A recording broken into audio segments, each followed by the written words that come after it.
Buenas tardes, buena semana, que estén todos ustedes muy bien, que estemos todos todavía con los cultos que tuvimos este fin de semana llenos, siguiendo, como dijo el pastor Carlos ayer, que estemos siguiendo en la misma línea, en la misma onda, buscando del Señor y teniendo perseverancia, palabra que hay tanto en las cartas del Nuevo Testamento, perseverancia en las cosas que no salen así rápidamente y que hemos despertado la fe a más cosas que el Señor nos quiera dar, y estemos ahí perseverantemente siguiendo con ello. Bueno, abrimos la Biblia y seguimos con esta serie, con algunos pasajes, con algunos hemos tomado algunos versículos que llamamos que han sido abusados y mal interpretados. Pobrecitos son algunos de los más famosos. Yo he tomado estas ideas de un libro que se llama Texto fuera de contexto, y esto en algunos casos menciona que, por supuesto esto debe ser en Estados Unidos, que tienen el ranking de versículos más usados, y entonces el de hoy ha estado primero varios años, ¿sí? El otro día tuvimos Filipenses 4:13 y tuve varias preguntas. Una de ellas, importante, la de Norma Marangón, que dijo, pero entonces no está bien que mandemos versículos, regalemos versículos, todo eso. Sí, por supuesto, por supuesto. Cuando nosotros le damos una bendición, que más que nada son versículos que son bendiciones, estamos dando un mensaje de Dios, estamos dando un aliento de Dios, y sobre todo si lo hacemos con personas que no conocen la palabra o que conocen a Dios a medias, estamos tratando de estimularles el deseo de conocer más la Biblia, que eso sería lo mejor. Me acordé y quería decir algo de las perlas bíblicas o los nombres que tengan en distintas presentaciones. A mí no me gustan las perlas bíblicas, a mí no me gusta, para mí eso de sacar una bendición hermosa de la palabra verdadera, pero que me suena a horóscopos, ¿no? Yo no sé cuántos recuerdan uno de los más viejos chistes de la Biblia, estoy segura que no sé cuántos años, a lo mejor las generaciones de ahora ni lo escuchan, es un chiste acerca de los que abren la Biblia buscando que les venga la palabra justa, ¿no? Y entonces alguien fue, abrió y encontró, y Judas fue y se ahorcó, ¿no? Cerró despavorido. Ay, no, vamos a buscarlo de nuevo. Abrió y con tan mala suerte en el buen samaritano y lee, y tú ve y haz lo mismo, ¿sí? Así que cuidado con la Biblia tomada como horóscopo.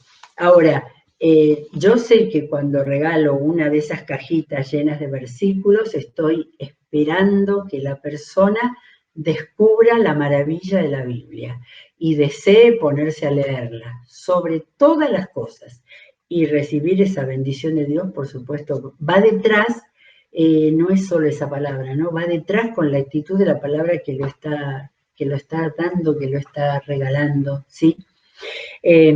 Ahora, es otro tema, pero hoy día con los grupos y con los celulares, uno no puede llegar a procesar la cantidad de versículos que recibe por día, ¿sí? Y si hace más de 120 días que estamos tratando de mostrar que la Biblia hay que sacarle el jugo hasta el fondo, también toda esa cantidad que circula y que la gente la recibe y la manda, y millones de versículos, ¿sí? Seguramente la palabra de Dios, como dice la palabra de Dios, no vuelve vacía y va a hacer su obra. Pero nos tomamos del apóstol Pablo, que habla tanto del entendimiento. Y entonces nosotros tenemos que leer la palabra y estudiarla con entendimiento, para no llegar a tergiversar, para no llegar a malentender, o para no llegar, eso lo pensé hoy preparando esto, para no involucrarnos O sea, como que, bueno, Dios va a hacer todo eso y yo me quedo acá, no hago nada, ¿sí? Cuando muchísimas de las promesas de Dios tienen que ver con la parte que a mí me toca, ¿sí? Bueno, hoy vamos a ir a uno de los más maravillosos versículos que han recorrido todo el mundo cristiano, que es Jeremías 29:11. Y vamos al Antiguo Testamento, lo cual, mucho más que el Nuevo, necesita que busquemos el contexto para enterarnos realmente qué es lo que eso significa. Lo leo primero, después vamos a ver muchas cosas. Porque yo sé muy bien los planes que tengo para ustedes, afirma el Señor, y planes de bienestar y no de calamidad, a fin de darles un futuro y una esperanza. La verdad es para un cuadrito, un cuadro grande con esto para mirarlo todos los días.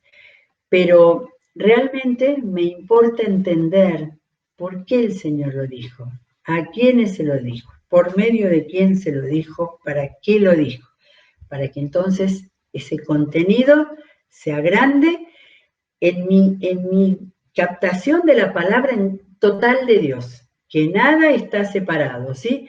Tanto buscamos de acá para allá, vamos y venimos, porque no son 66 libros separados que no tienen nada que ver. Todo está relacionado.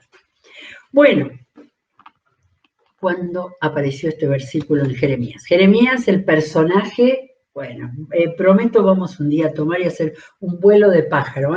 De paso hago la pregunta que me incluyo siempre, ¿cuánto hace que no leemos Jeremías? ¿Completo? ¿De punta a punta? ¿Sí? Ahora, muchísimo mejor para la lectura si tenemos una Biblia que tenga introducciones de cada libro, donde entonces nos explica la fecha, el momento, el lugar, la historia, datos del personaje, que hacen que entienda muchísimo más el contenido. Gracias a eso, por ejemplo, yo tengo marcada en mi Biblia, en Jeremías, que al final del capítulo 20 dice, acá terminan los hechos en forma cronológica. Del 1 al 20 es la historia de Israel que va contando cronológica. Del 21 al 50, ahí están más mezcladitos, ¿sí? Ahora, para tratar de entender, para preparar esto, empecé a dar vuelta para atrás, un poco para adelante, ¿sí? Que eso es lo que hace que uno empiece a descubrir. Estamos en el 29, capítulo 29 de Jeremías, pero en el 25 una frase central en todo Jeremías. Todo este país, dice el Señor, todo este país quedará reducido a horror y desolación. Y estas naciones servirán al rey de Babilonia durante 70 años. ¿Sí? Una de las más exacto, más preciso de palabras de Dios que Jeremías dijo, donde está establecido los años del cautiverio. Y eso es importantísimo para lo que va a venir en el 29. Pero antes quiero leer porque me pareció tan interesante las cosas con las que tenían que luchar el pueblo, pero sobre todo Jeremías. Y en el capítulo 28, lo voy a leer rapidito, cortándolo un poco, pero sí lo esencial. Dice que apareció a comienzos del reinado de Sedequías fue el último de los reyes antes de que volaran todos para Babilonia. El profeta Hananías, hijo de Azur, de Gabaón, me dijo en la casa del Señor, en presencia de los sacerdotes y de todo el pueblo, profeta parece que era importante, así dice el Señor Todopoderoso, el Dios de Israel, voy a quebrar el yugo del rey de Babilonia. Dentro de 2 años devolveré a este lugar todos los utensilios que Nabucodonosor se llevó a la casa de la casa del Señor a Babilonia. También haré que vuelvan a este lugar Jeconías, el rey de Judá, y todos los que fueron deportados de Judá a Babilonia. Voy a quebrar el yugo del rey de Babilonia. Yo, el Señor, lo afirmo. Bueno, estaba Jeremías ahí. Jeremías le respondió al profeta, amén, que así lo haga el Señor. Me imagino con una voz así calma, sabio. Que cumple el Señor las palabras que has profetizado. que devuelva a este lugar los utensilios de la casa del Señor y a todos los que fueron deportados a Babilonia. Pero presta atención a lo que voy a decirles, a ti y al pueblo. Los profetas que nos han precedido profetizaron guerra, hambre y pestilencia contra numerosas naciones y grandes reinos. Pero a un profeta que anuncia paz se le reconoce como profeta verdaderamente enviado por el Señor solo si se cumplen sus palabras.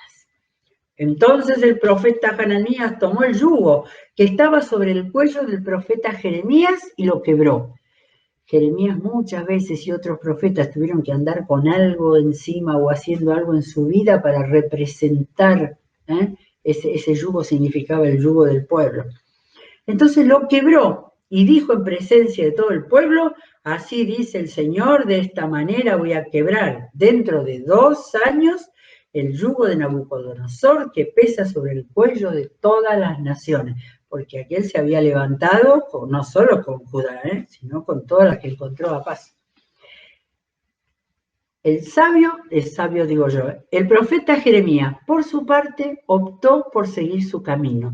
Y él dijo, yo no voy a hablar de parte del Señor, que el Señor...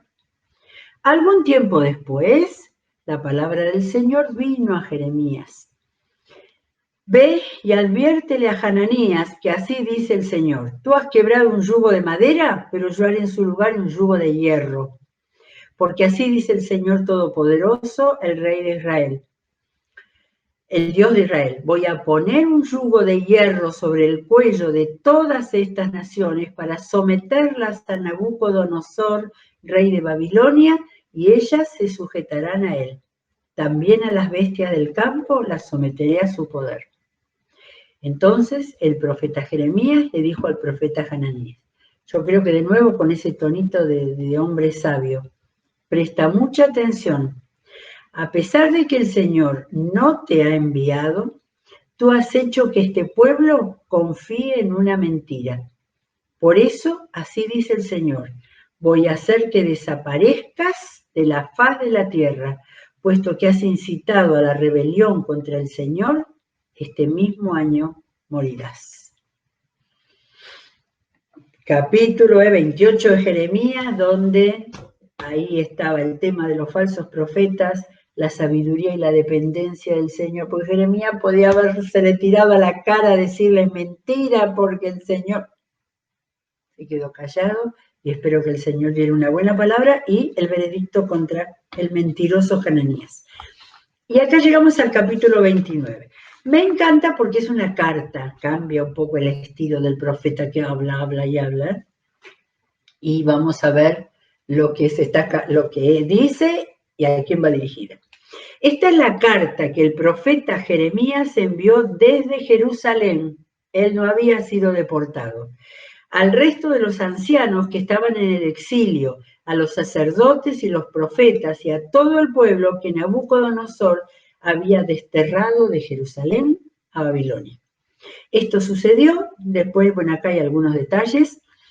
La carta fue enviada por medio de Elasá, hijo de Safán, y de Gemarías, hijo de Gilquías, a quienes Sedequías, rey de Judá, había enviado al rey Nabucodonosor, rey de Babilonia.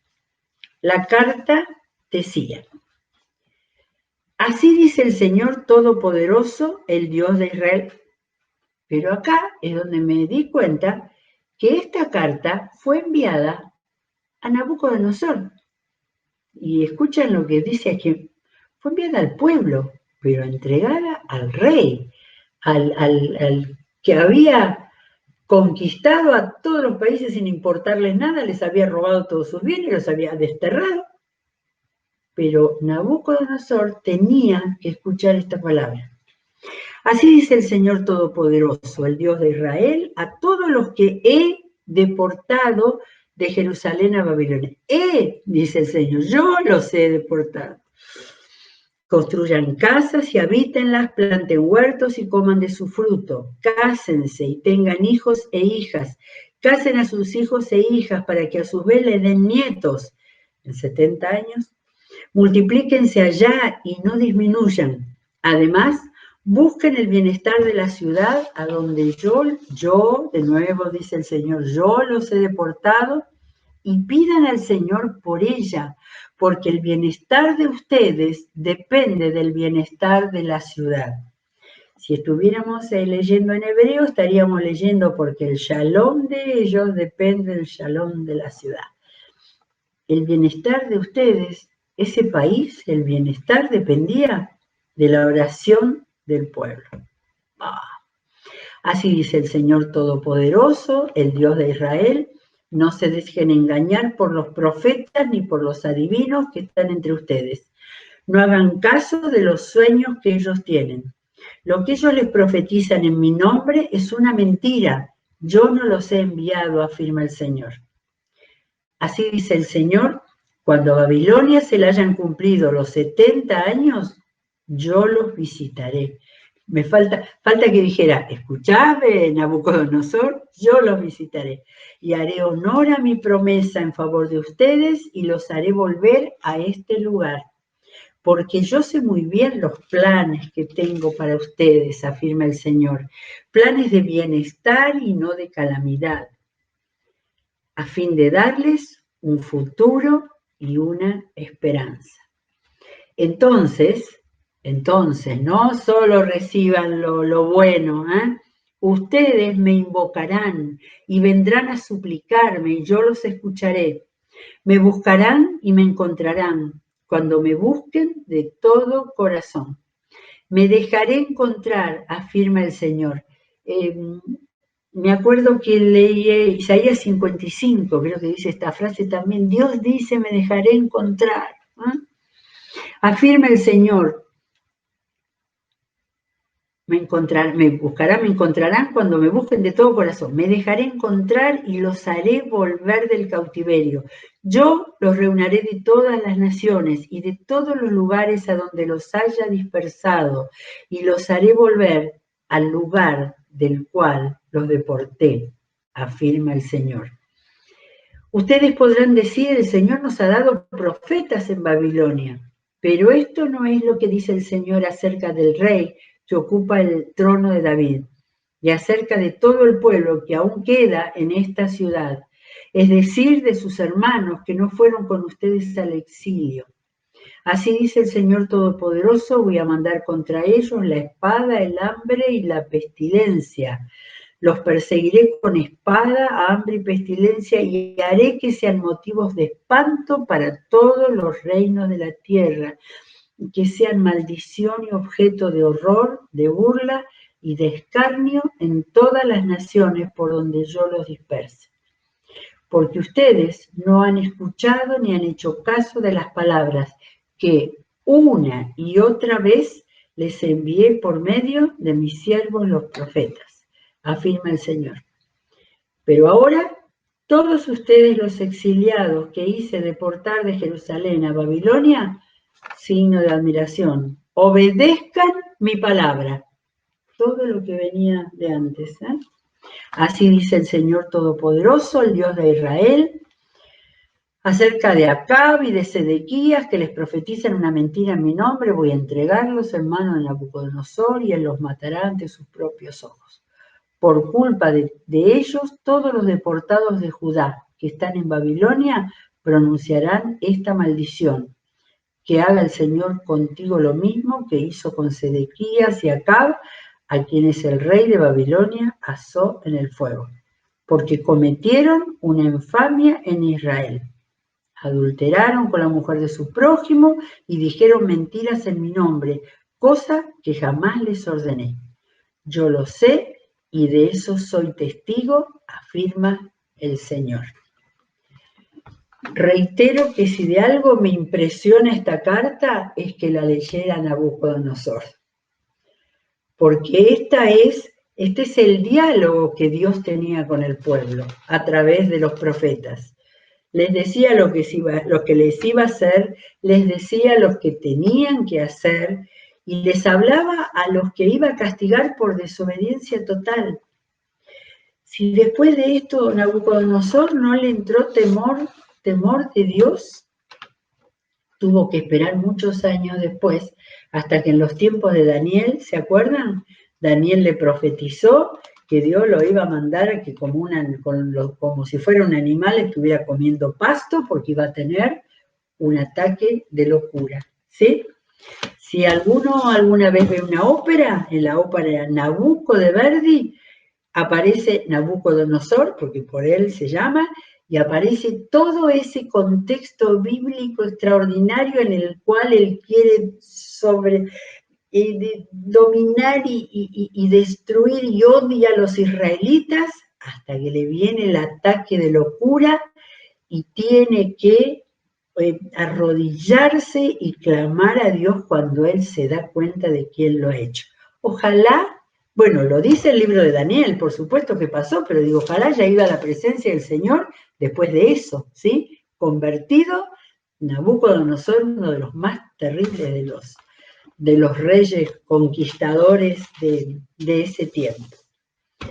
Bueno, hemos leído el contexto, ¿no? El contexto.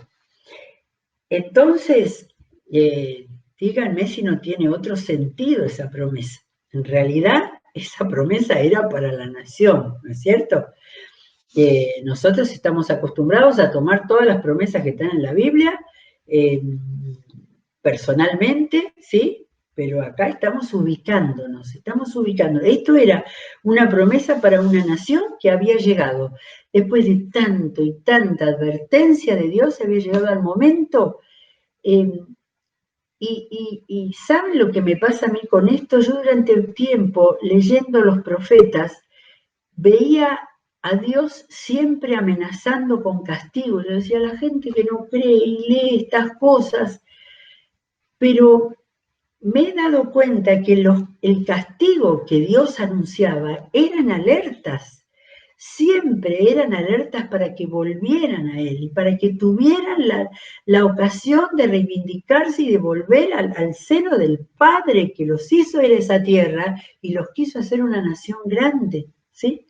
Lo que pasa es que la maldad del hombre alejado de Dios creció tanto que no es que Dios hizo crecer a los asirios, a los egipcios y a los babilonios. No, ellos solo fue la maldad del hombre. Y ahí se encontraron con un pueblo que había perdido su identidad y la gracia y todo como para ni siquiera poder defenderse, porque en los tiempos en que ellos estaban cerca de Dios y había incursiones de los asirios, Dios los ayudó siempre para echarlos. Acá, cuando llegaron a Babilonia, ya no había nada que hacer. Ahora, sorprendentemente en esta carta y en este pasaje, Dios no les dice, ¿vieron? ¿Les pasó? No, Dios les da instrucciones para vivir como eso para lo cual Dios había creado ese pueblo, para que sean un modelo de vida sana, justa, de familia. Lo primero que les dice es que formen buenas familias, no que se queden mascullando el odio y las ganas de venganza contra Babilonia, sino que formen adentro de Babilonia una sociedad santa, buena, ejemplar, que además oren por Babilonia.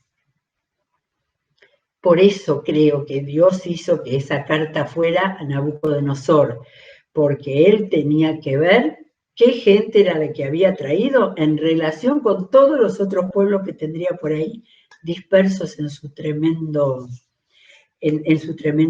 imperio. Así que, después de todo lo malo, después de haber sido desterrados, que era el castigo de Dios, ese castigo iba a ser vivido con bienestar, con shalom. O sea que el amor de Dios siempre ha estado presente en toda la Biblia, pero especialmente en todo el Antiguo Testamento. Promesa para la nación, bienestar para el pueblo en su estadía de los 70 años y promesa para Babilonia. Yo tenía anotado acá Romanos 15, 15:4, que dice: todo lo que se escribió en el pasado se escribió para enseñarnos, a fin de que, alentados por las Escrituras, perseveremos en mantener nuestra esperanza. Y acá está esperanza, la palabra de nuestro famoso versículo, versículo 11. Ahora, entonces el hablar del abuso de este versículo, yo creo que es en ese sentido de agarrar bendiciones para nosotros, ¿no? Ojo, esta bendición estaba dentro de una tarea que Dios daba a su pueblo exiliado, para que viva bien, para que se lo merezca, en realidad para que se lo merezca. No se lo merecía por su pasado, pero sí por su obediencia en ese momento, y porque iba a tener una misión dentro de toda la gente. Habrá habido convertidos entre la gente con la cual los israelitas se hubieran relacionado en ese tiempo. Y entonces, más allá de eso, de agarrar el versículo para que nos acaricie todo el tiempo, es más importante lo de aprender que ese versículo está en medio de mostrarnos el carácter de Dios, ¿sí? El carácter de un Dios que cada vez que se alejaban parecía que se olvidaban quién era, ¿no? Que es un Dios redentor.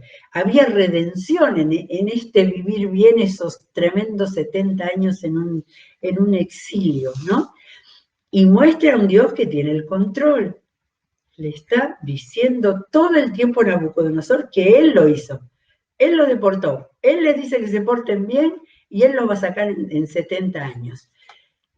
Estamos viendo a un Dios que cumple sus promesas, y antes de esto primero debía haber dicho que juzga el pecado. Estaban pagando su pecado, que juzga el pecado y que tiene que haber siempre arrepentimiento para poder llegar a tener el shalom de Dios y el bienestar que Dios nos da. Y frente a la profecía insensata de Hananías, de decir que en 2 años iban a quedar libres de todo ese proceso que significaba la deportación de un pueblo, eran 70, porque muchos tendrían que aprender. Este versículo 11 está la gran promesa que Dios les estaba dando a ellos de 2 cosas: restauración y esperanza futura, ¿sí? Porque acá cuando Dios dice, yo sé muy bien los planes que tengo para ustedes, todo eso viene de Él. Él es el que redime, el que juzga, el que tiene todo en su mente, el que sabe nuestro futuro, ¿no? Y entonces, por haber obedecido, todo el marco de esta promesa está en la obediencia. Por haber obedecido, porque estaban haciendo lo que Dios quería, porque iban a bendecir a una terrible nación pagana, entonces Dios les iba a dar un futuro y una esperanza. Maravillosa la palabra de Dios. Este es uno de los versículos de provisión como tantos, hay en el Sermón del Monte, hay en las cartas de Pablo, en Filipenses 4, porque después de 4.13 y 4.19 hay otro versículo ahí donde está el versículo que Dios va a ser el gran proveedor. Y en Proverbios, cuando habla de la senda que el hombre elige, ahí va a haber shalom de Dios. Bueno, qué linda es la historia del pueblo de Israel y la obra de Dios para que aprendamos en nuestro tiempo. Estamos en un tiempo donde la palabra calamidad está muy cercana. Nadie nos exilió, pero el enemigo se nos vino adentro. Y cercanos, tomados, encontrando a Dios nosotros y los que no lo conocen, que tenemos que salir a buscarlo, vamos a apropiarnos y a saber que esta bendición, este shalom de Dios está para todos los que lo encuentran, ¿sí? Bueno, gracias a Dios por su palabra, cada vez es más linda y más rica para nosotros. Volveremos a encontrarnos, tenemos un largo día hoy con muchas cosas muy buenas y palabra excelente que esperamos del Señor. Y nos encontraremos mañana de nuevo a las 14:30. Dios los bendiga.